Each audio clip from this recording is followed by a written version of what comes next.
Assalamualaikum warahmatullahi wabarakatuh. Kembali lagi bersama saya Siti Rahma Mutmainan dalam pembelajaran hari ini. Nah, untuk kali ini kita akan mempelajari mengenai gerak jatuh bebas. Sebelumnya kita telah mempelajari mengenai GLBP, di mana GLBP ini adalah gerak lurus berubah beraturan. Kalian harus bisa memahami GLBP terlebih dahulu untuk melanjutkan ke pembelajaran selanjutnya. Nah, di sini ada gerak jatuh bebas. Oke, langsung saja dimulai.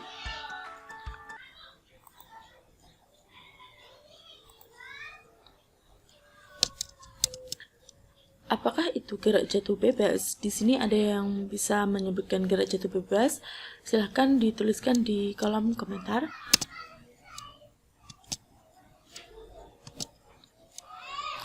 Ada contoh dari gerak jatuh bebas, yaitu jam alarm yang jatuh atau daun-daun yang jatuh. Tujuan pembelajaran hari ini yaitu setelah melakukan diskusi, siswa dapat memahami konsep gerak jatuh bebas. Yang kedua, setelah melakukan diskusi, tanya jawab dan demonstrasi, siswa dapat mengaplikasikan gerak jatuh bebas dalam fenomena sehari-hari. Nah, maksudnya lebih mana dulu yang jatuh, antara brosur yang jatuh atau buku yang jatuh.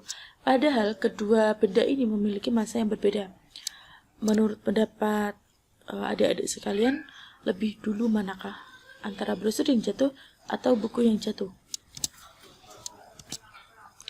Saya akan memperlihatkan sebuah tayangan video antara massa benda yang mempunyai massa yang besar dan dulu jika dijatuhkan akan lebih dulu yang mana. Ini dia videonya. Experiment was simple. He took a heavy object and a light one. Ini ada and massa yang dropped them at the besar, same time to yaitu see which berupa fell fastest. bola, tapi bolanya bola besi, dan bulu yang masanya ringan. Nah, di sini lebih dulu bola yang besi jatuhnya. Kenapa? Karena di sini belum variabelnya ini masih ada yang mempengaruhi, yaitu adanya udara di sekitar daerah percobaan. Tapi nanti apakah sama jatuhnya jika kedua benda ini dijatuhkan pada ruang hampa? Karena kan kalau di ruang hampa tidak ada yang mempengaruhinya kecuali masanya benda itu masing-masing. Ini kan jatuhnya dulu yang bola besi.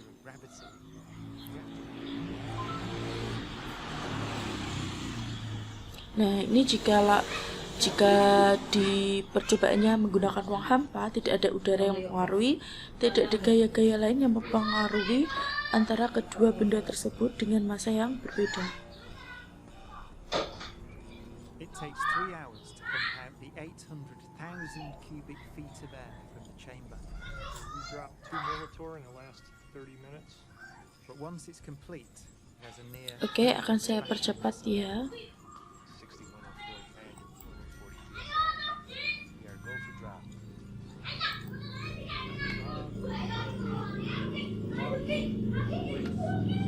Nah, ini kan masanya berbeda, dijatuhkan dengan ketinggian dan waktu yang bersamaan. Tidak ada udara yang mempengaruhi, tidak ada gaya lain yang mempengaruhi, yang mempengaruhi hanya massa kedua benda tersebut.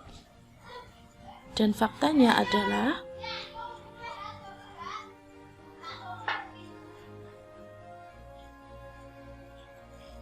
jatuhnya secara bersamaan.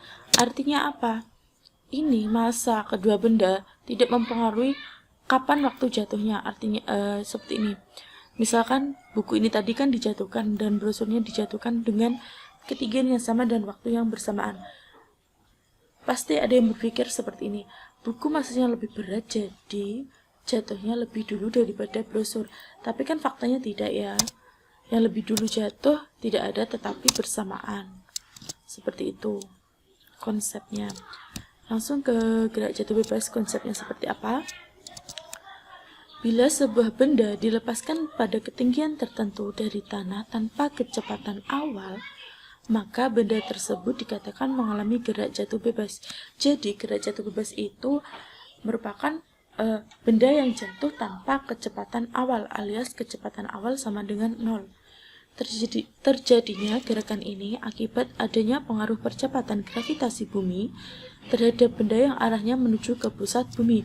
Adanya pengaruh percepatan gravitasi atau disebut dengan G. G besarnya 9,8 atau bisa juga dibulatkan menjadi 10 meter per sekon kuadrat. Bila tidak ada hambatan atau perlawanan udara. Nah, tadi kan kalau yang tidak di ruang hampa, bola besi tadi jatuhnya lebih awal daripada bulu. Nah, karena itu kan ada hambatan atau perlawanan dari udara. Bulu kalau di udara kan melayang ke ya terbang gitu. Jadi adanya perlawanan. Kalau ini bila tidak ada perlawanan udara, ternyata semua benda yang jatuh bebas pada tempat yang sama di permukaan bumi mempunyai percepatan yang sama. Jadi, walaupun berat atau susunan benda berbeda, akan sampai di tanah tepat bersamaan. Itulah konsep dari gerak jatuh bebas. Nah, di sini ada info penting. Kira-kira apakah info penting itu? Mari kita simak bersama-sama. Gerak jatuh bebas termasuk gerak lurus berubah beraturan karena memiliki percepatan tetap yang didapat dari gaya gravitasi bumi. Nah, kita harus mereview kembali mengenai GLBB. GLBB sendiri itu, GLBB kan mempunyai percepatan yang tetap tetapi kecepatannya berubah, ya kan? Nah, untuk persamaan GLBB sendiri, VT sama dengan V0 plus AT. S sama dengan VOT plus setengah AT kuadrat. VT kuadrat sama dengan V0 kuadrat plus 2AS. Masih ingatkah kira-kira? Nah, tapi ini berbeda dengan konsep gerak jatuh bebas, berbedanya sedikit. Jika di GLBB, ini kan lintasannya pada benda itu kan jarak. Tapi kalau gerak jatuh bebas, tidak ada jarak yang diganti dengan ketinggian. Posisi bendanya kan berada pada ketinggian. Berarti simbol S atau lintasan benda atau jarak diganti dengan H atau ketinggian benda jatuh. Nah, kecepatan awal gerak jatuh bebas, benda yang mengalami gerak jatuh bebas itu tidak mempunyai kecepatan atau tidak mempunyai kecepatan awal atau kecepatan awal sama dengan 0. Bisa dipahami kira-kira? Insya Allah bisa ya. Terus untuk harga percepatan, jika pada GLBB kan percepatan dilambangkan dengan A, tapi kalau di gerak jatuh bebas karena ini dipengaruhi oleh percepatan gravitasi bumi, maka A-nya diganti dengan G. Harga A sama dengan G, percepatan gravitasi bumi. Nah, ini persamaan dari gerak jatuh bebas.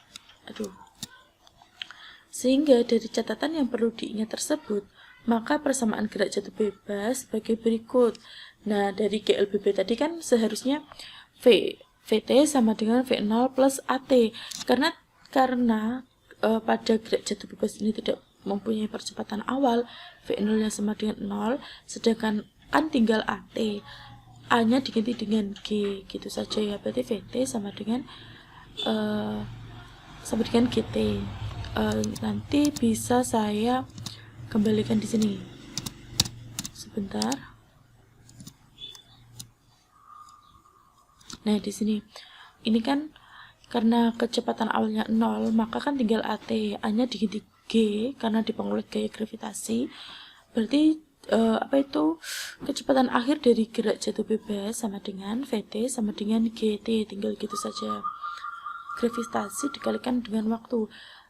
Kalau ditanyakan ketinggian, berarti kan S kalau di GLBB di lintasan benda, sedangkan di gerak jatuh bebas ini adalah ketinggian. Berarti H sama dengan, karena V0-nya 0, otomatis 0, berarti H sama dengan setengah GT kuadrat, seperti itu. Sedangkan pada VT kuadrat sama dengan, karena V0-nya 0, maka langsung saja VT kuadrat sama dengan 2G. Kalau untuk mencari VT saja, berarti VT sama dengan akar 2GH. Gampang kan? Gampang.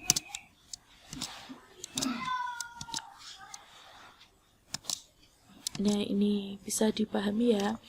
Nanti VT sama dengan GT, H sama dengan setengah GT kuadrat, VT kuadrat sama dengan 2GH. Untuk mencari VT sendiri berarti akar 2GH. Oke, langsung saja kita masuk ke contoh soal. Contoh soal yang pertama. Sebuah bola dijatuhkan dari menara dengan ketinggian 100 meter.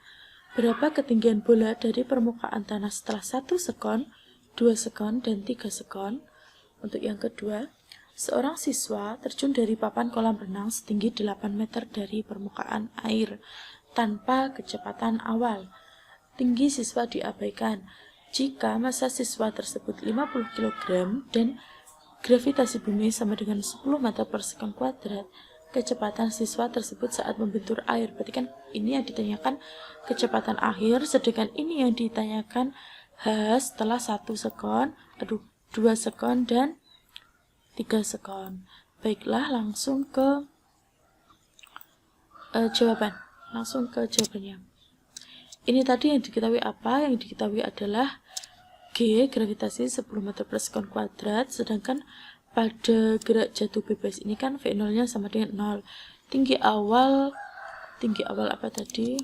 Tinggi awal bola saat dijatuhkan dari menara ini kan 100, berarti H0-nya 100. Nah, yang ditanyakan H pada 1 sekon. Kita anggap saja H1 sekon sama dengan H1, berarti H0 dikurangi setengah GT kuadrat, gitu kan, ketinggian awalnya 100. Berarti pada saat 1 sekon, berarti kan ini nanti T-nya diganti 1, gitu ya. Berarti 100 dikurangi setengah GT kuadrat sama dengan 100 dikurangi setengah dikalikan G-nya 10, T-nya ketika 1, berarti 1 kali 1, hasilnya 95. Mungkin nanti dipahami terlebih dahulu bisa. Untuk yang kedua, berarti kalau 2 sekon, ini T-nya berarti kan T kuadrat, tinggal 2 kali 2. Kenapa kok 100 tetap 100? Karena ini ketinggian awalnya, berarti ketinggian awal dikurangi saat posisi H ke 2 sekon itu di mana. Seperti itu. Oke, bisa dipahami ya. Langsung ke soal nomor 2. Diketahui kan tinggi dari jarak kolam renang ke permukaan air kan 8, tinggi lompatan dari permukaan air kan 8 meter. Massa dari si perenang tadi kan 50. Percepatan gravitasi kan 10 meter per sekon kuadrat, sedangkan dia tidak mempunyai kecepatan awal atau V0 sama dengan 0. Yang ditanyakan VT. Nah, ini tadi kalau VT berarti kan langsung saja VT sama dengan akar 2GH. Nah, ini sudah ditulis akar, jadi saya tulis seperti ini. Sama dengan akar 2 dikalikan 10, 20 dikalikan 8, 160. Berarti akar 160 hasilnya 4 akar 10 meter per sekon. Baiklah, seperti itu contoh soalnya. Sekarang silahkan mengerjakan soal di video ini. Ini latihan soal mandiri, dikerjakan secara mandiri, tidak boleh bertanya. Tidak boleh bertanya jawaban, tapi kalau caranya boleh.